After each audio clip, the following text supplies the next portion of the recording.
Saviez-vous quelle est la drogue qui tue le plus dans le monde? Eh bien, il s'agit du tabac qui fait plus de 8 millions de victimes chaque année. Il vient à bout d'environ 50% de ses consommateurs, mais peut-on le considérer comme étant la drogue la plus dangereuse? Bonjour à toutes et à tous et bienvenue dans La Méthode, l'émission qui classe des trucs objectivement avec une vraie méthodologie. Et aujourd'hui, on s'intéresse aux drogues.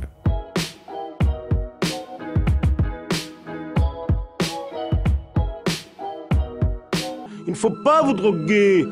Si vous vous droguez, c'est mal. Parce que la drogue, c'est mauvais, voyez. Alors, c'est mal certes, mais qu'est-ce que c'est? C'est une substance chimique dont la consommation s'avère potentiellement dangereuse. On retient généralement trois principales caractéristiques pour la définir. Psychoactive, addictive et nocive. Pour l'aspect psychoactif, la structure biochimique du produit consommé va altérer le fonctionnement neuronal et donc modifier la psyché de l'individu. Ça peut se traduire par la défonce quand tu consommes du cannabis, par l'ivresse quand tu bois de l'alcool ou par la frustration liée au manque quand tu es un consommateur régulier de tabac. Concernant l'addiction, je vais pas vous faire un dessin, c'est l'envie répétée et irrépressible de faire ou de consommer quelque chose en dépit des efforts et de la motivation du sujet pour s'y soustraire. Merci Wikipédia.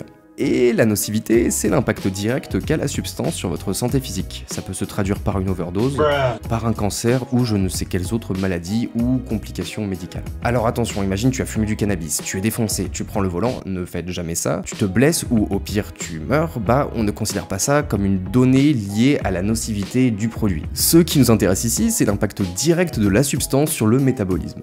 Et du coup, dans ce premier épisode de la méthode, nous allons classer 10 drogues de la moins à la plus dangereuse. Pour ça, on va retenir deux critères qui déterminent principalement le caractère périlleux de ces substances. L'addiction et la nocivité. On va donc foutre l'addiction sur l'axe des ordonnées.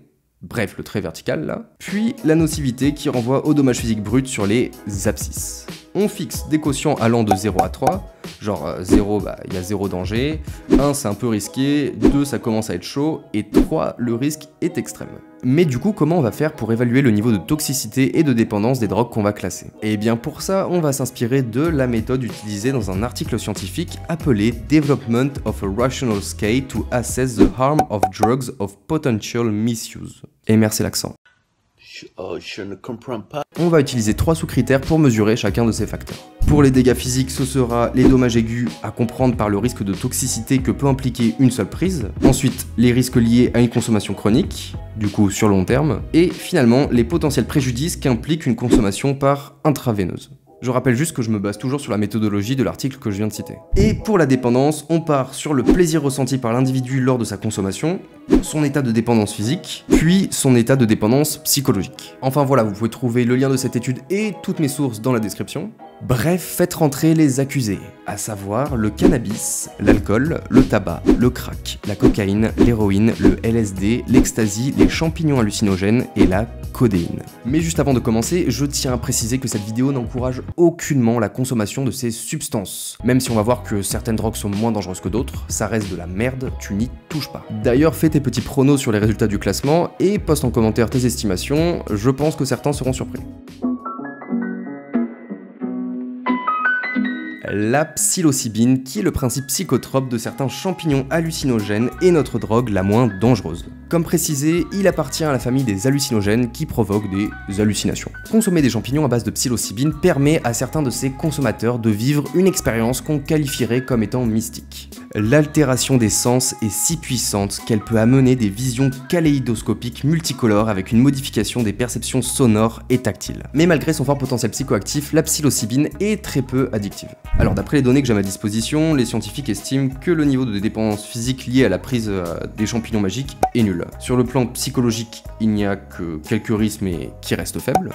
Par contre, sur le plan du plaisir, si la prise est bien donnée, la psilocybine peut complètement booster votre sécrétion de sérotonine qui est l'une des hormones associées au bonheur. Alors certes, les cas de dysphorie ne sont pas à exclure, mais certains cas d'études affirment qu'il est possible d'annihiler une dépression pendant quelques mois grâce à une unique prise de cette substance. Bref, on lui met un 2, ce qui nous fait une moyenne totale de 0,92 sur le plan de l'addiction, ce qui reste faible. Alors, qu'avons-nous sur le plan des dégâts physiques? D'après les données, il n'y a pas de risque brut lors d'une prise en intraveineuse, c'est un 0. Par contre, une prise répétée et régulière de champi peut développer des troubles mentaux, on part donc sur un bon 2,1, et concernant la toxicité brute du produit, elle est théoriquement nulle. Il est pratiquement quasiment impossible d'en faire une overdose, ou alors faudrait vraiment consommer une quantité incroyable de champignons. Par exemple, on ne compte que 3 cas documentés de ce genre dans toute l'histoire des États-Unis. Mais dans certains cas marginaux, il est possible d'avoir des retours d'acide quelque temps après la prise, ce qui peut provoquer des hallucinations dans des scènes de vie courantes. Genre tu fais des courses et bam, tu rentres dans un trip.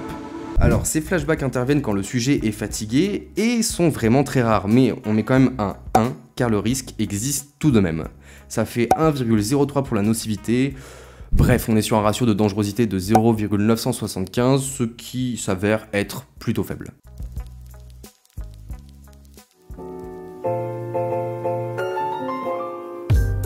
L'ecstasy ou MDMA ou MD est un psychotrope qu'on range dans la famille des amphétamines. Il est très consommé dans les milieux festifs de type rave party, festival de techno et de musique électronique. Ah, c'est pas moi qui dis ça, c'est Wikipédia.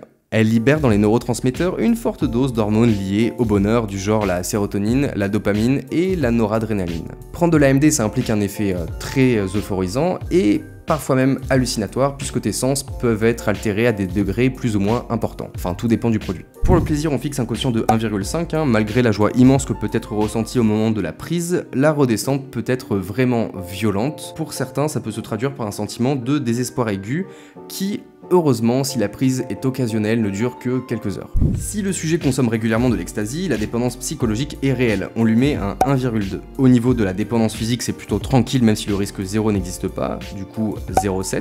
Bref, on a un résultat de 1,13, ce qui représente un risque présent mais limité pour une consommation récréative. Enfin, juste éviter d'en consommer tout court, hein, c'est bien aussi. Alors pour la nocivité, en France on compte 13 décès par an liés à la prise d'exta, c'est faible mais le risque physique est bien réel. La prise par intraveineuse RAS, mais les dégâts physiques peuvent être importants si l'utilisation est chronique. Ça provoque un déséquilibre dans la biochimie du cerveau, entraînant certaines fois des troubles de la personnalité et des symptômes dépressifs. Le 1,6 est mérité. Et même au niveau de la toxicité brute, il peut y avoir de forts impacts sur la santé si le consommateur présente au préalable certaines fragilités, comme du diabète, des risques respiratoires ou épileptiques. Du coup, on met un petit 1,6. Bref, on est sur une moyenne d'1,05, ce qui reste ok, en tout cas pour une consommation récréative. Le quotient moyen général est de 1,09, ça va, mais voilà, ça reste une rogue, on fait super attention avec ça.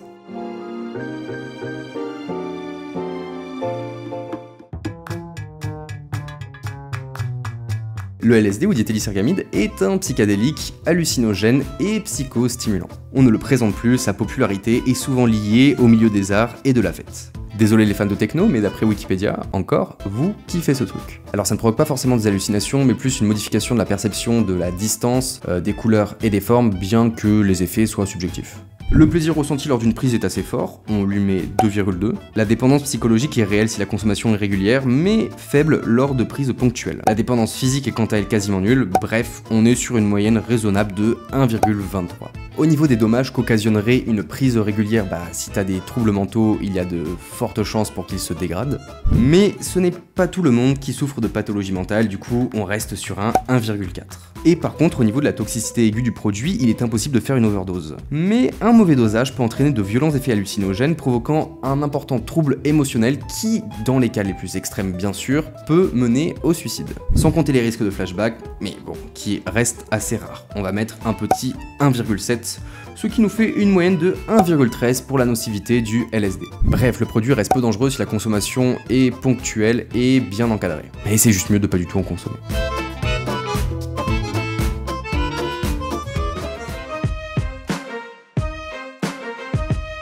Maintenant, on va parler d'un produit qu'on connaît très bien dans notre cher hexagone, le cannabis. En 2017, 44,8% des Français métropolitains déclaraient en avoir déjà consommé au moins une fois dans leur vie. Avec plus de 5 millions de consommateurs annuels, dont 1,4 million qui sont réguliers, nous sommes les champions européens de la défonce devant l'Italie, l'Espagne, le Danemark et la Tchéquie. C'est la première drogue illégale consommée sur notre territoire et la troisième drogue derrière le tabac et l'alcool. Toi qui me regardes, tu as déjà certainement goûté à ce produit dont le principal principe psychoactif est le THC, et là tu te demandes si c'est dangereux ou si ça va, ça passe. Tu vas mourir. Non, plus sérieusement, la dépendance physique est très faible. Bon, il peut y avoir des épisodes de troubles du sommeil lors des premiers jours de sevrage, mais rien de bien gravissime, ça vaut un 0,8. Par contre, sur le plan psychologique, c'est un peu plus compliqué, puisque ce produit favorise grandement l'endormissement et la relaxation. Et quand tu es habitué à traiter des problèmes d'anxiété, d'hyperactivité ou d'insomnie grâce au THC, le fait d'en être privé peut grandement perturber ton équilibre psychologique. C'est un bon 1,7. Et sur le plan du plaisir, consommer du cannabis, ça peut avoir un effet carrément euphorisant puisque ça facilite ton accès à l'endormissement, ça annihile ton anxiété, ça peut provoquer une certaine hilarité et booster ta créativité. Du coup, on met 1,9, ça fait une moyenne de 1,51. Si tu le fais occasionnellement, les risques sur la santé restent relativement limités. Bon, le THC en intraveineuse, ça va rien te faire. Par contre, en termes de risques chroniques, consommer du cannabis régulièrement, ça a certains dangers. Par exemple, ça favorise les maladies respiratoires si tu le fumes, et de manière générale, les troubles de la personnalité. Effectivement, le THC attaque directement ta glande pinéale et peut provoquer des pathologies schizophréniques si tu présentes une santé mentale déjà fragile. Alors, contrairement aux idées reçues, non, ça ne fait pas de trou dans le cerveau. Par contre, si t'en consommes lors de ton adolescence, c'est-à-dire la période où ton cerveau se développe, c'est très dangereux. Et effectivement, ça perturbe grandement la construction psychologique. C'est un bon 2,1 pour les risques chroniques, ne déconnez pas avec ça. Et pour la toxicité aiguë, elle est assez faible, on ne peut pas faire une overdose de cannabis, enfin, si on peut, mais il faudrait en fumer 680 kg en 1 heure, soit 2 700 000 joints, ça devrait aller. Par contre, une consommation mal maîtrisée peut entraîner de la paranoïa et dans le pire des cas, un bad trip. C'est très impressionnant comme sensation, même si a priori vous ne risquez aucune complication médicale. Donc on a 0,99 pour la nocivité, on part sur une moyenne générale de 1,25.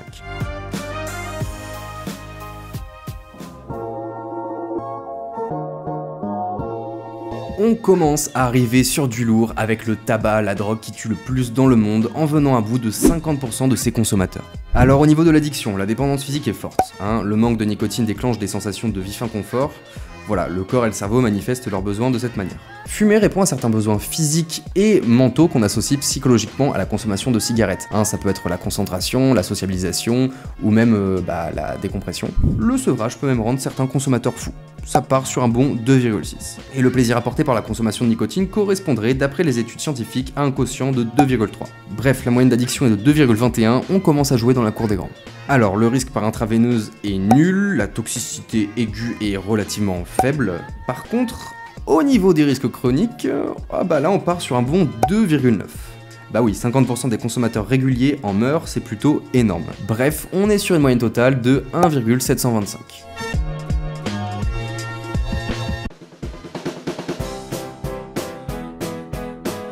Pour continuer sur les drogues légales, prenons le cas de l'alcool, qui est la seconde drogue qui tue le plus dans le monde chaque année, avec 2,8 millions de morts. Et qui selon moi est un véritable fléau car, contrairement au tabac, sa consommation est banalisée à chaque niveau de la société. Ça peut même être mal vu socialement de ne pas en consommer lors d'un repas ou d'une soirée. On est sur une dépendance physique relativement importante puisqu'elle a un quotient de 1,6. La dépendance psychologique est d'autant plus prononcée avec une note de 1,9 et le plaisir lié à l'alcoolémie c'est du 2,3 pour une moyenne générale de 1,93. D'ailleurs vous connaissez peut-être la marque de bière Delirium qui emprunte son nom au Delirium tremens qui est un trouble neurologique qui peut apparaître lors du sevrage d'un individu alcoolique. Elle se traduit par de la fièvre, des tremblements, des hallucinations et les complications peuvent aller jusqu'à la mort dans les cas les plus extrêmes. Oui, tu peux mourir du manque d'alcool. Alors j'ai aucune donnée sur la prise en intraveineuse, par contre les risques chroniques sont hautement élevés, cancer, cirrhose, etc. Vous voyez de quoi je parle. Je mets un petit 2,4. Et sur la toxicité aiguë, on part sur un score de 1,9, hypothermie, diminution des réflexes, jusqu'au coma éthylique qui, si faute de soins, peut provoquer la mort. Voilà, l'indice de dangerosité est de 2,04. On commence à être sur des bons scores.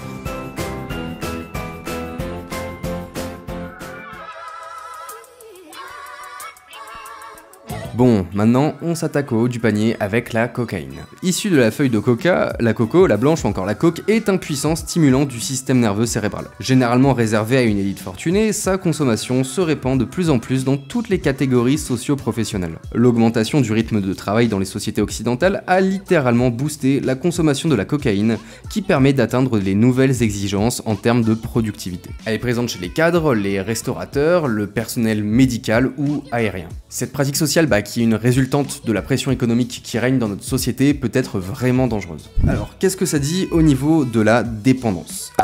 Je vous avais dit qu'on arrivait sur du très lourd. Bref, quand t'arrêtes la cocaïne, tu peux rentrer dans un état de dépression si intense que l'envie de te suicider peut te traverser l'esprit. Bon, ça ne doit pas être si pire au niveau de la nocivité.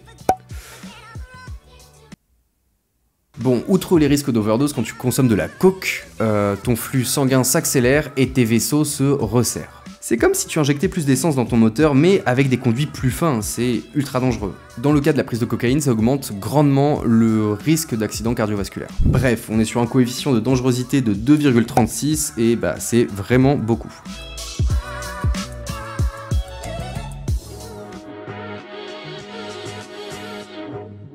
Allez, on continue dans le hardcore avec la codéine qui est un puissant antalgique qui appartient à la famille de la morphine et de l'héroïne. De base, on l'utilise pour confectionner des sirops contre la toux ou des antidouleurs, mais sa consommation parallèle peut prendre une toute autre ampleur. Elle est assez consommée dans le milieu du rap sous forme de lean ou de lin.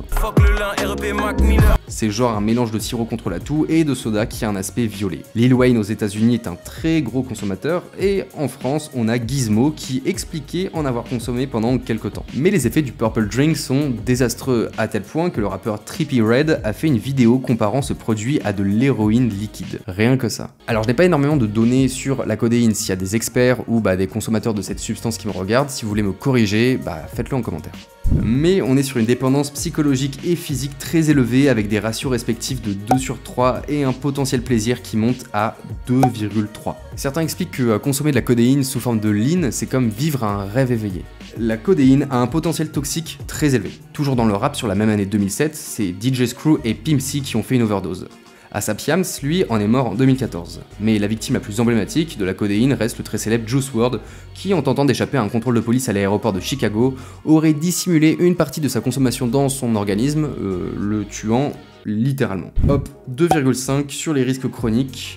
Une consommation régulière entraîne une dégradation générale de la santé, notamment en détériorant tous tes organes de manière générale. D'ailleurs, Lil Wayne fut hospitalisé en 2013. Et pour les risques intraveineux, on va prendre l'exemple d'un dérivé de la codéine, la désomorphine ou drogue du crocodile, qui est potentiellement mortelle dès la première injection. La peau d'abord se nécrose, se transformant en plaques verdâtres ressemblant au cuir du crocodile.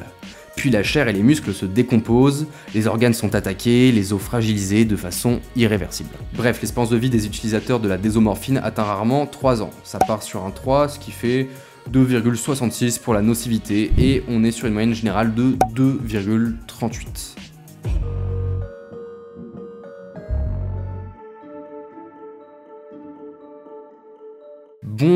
Bon, maintenant on arrive au crack, et j'imagine que vous avez déjà toutes et tous entendu parler de la fameuse colline du crack au nord de Paris. Mais le crack, c'est quoi ? Grosso modo, c'est les résidus qu'on va récupérer lorsqu'on extrait la cocaïne de la feuille de coca, qu'on va ensuite cristalliser avec des délicieux produits comme du bicarbonate de sodium ou de l'ammoniac. On chauffe les cristaux pour le fumer, genre on inhale la vapeur du truc à l'aide d'une pipe prévue à cet effet. Quand tu fais ça, t'entends des craquements, d'où le nom de crack.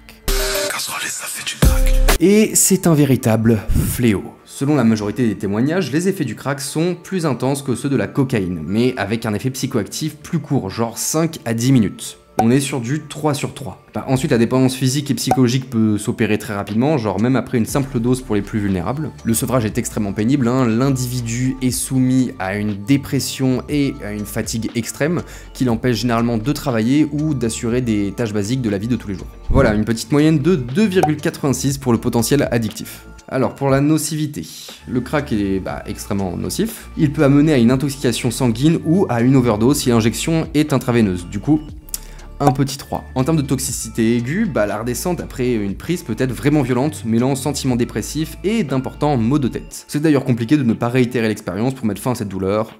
Allez, hop, 2,8. Et de manière chronique, les craqueux sont bien plus exposés aux risques cardiovasculaires, aux risques d'épilepsie, aux complications respiratoires et aux risques gastro-intestinaux. 25% des consommateurs sont sujets à de violentes et soudaines brûlures abdominales, et 88% accusent une forte perte de poids, une chute de dents, de cheveux, un gonflement de membres, etc.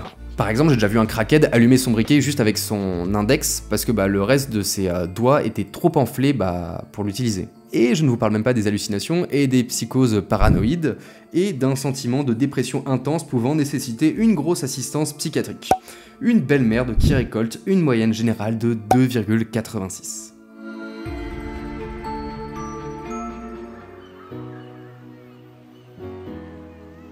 Bref, on arrive sur notre championne en titre, l'héroïne, qui est connue pour ses très puissants effets antidouleurs et euphorisants. Dans la majorité des cas, elle est injectée à l'aide d'une seringue, mais on peut la sniffer ou la fumer. Et allez, je vous balance directement les chiffres. Bah ça part sur un perfect, hein. La Sainte Trinité est enfin réunie. Bon, niveau addiction, je vais pas vous faire un dessin, consommer de l'héros, c'est comme se mettre dans un petit nuage de coton, la sensation est délicieuse. Tu peux devenir accro au premier fixe, et le sevrage est très violent. Il peut durer plusieurs mois et entraîner des douleurs extrêmes. Sa toxicité peut conduire à des overdoses et tout un panel de troubles, hein, notamment la baisse du rythme cardiaque et respiratoire. Sur le moyen long terme, la menstruation des femmes peuvent être coupée, ta libido disparaît, tu ne ressens plus de sentiments, l'envie de se suicider est généralement assez présente et juste tu développes plein d'infections car ton corps est en état d'affaiblissement général. Bam bam, bref. Notre grande gagnante rafle la première place avec un score de 2,89.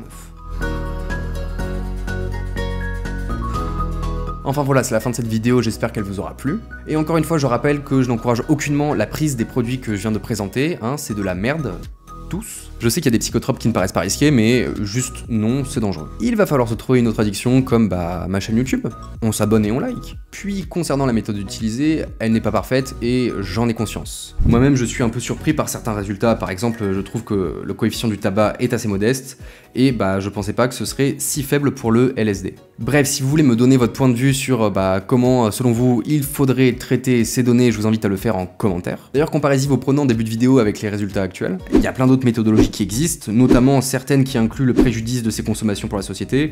Mais bon, voilà, moi je voulais juste rester sur l'aspect purement dangereux. Bref, des bisous.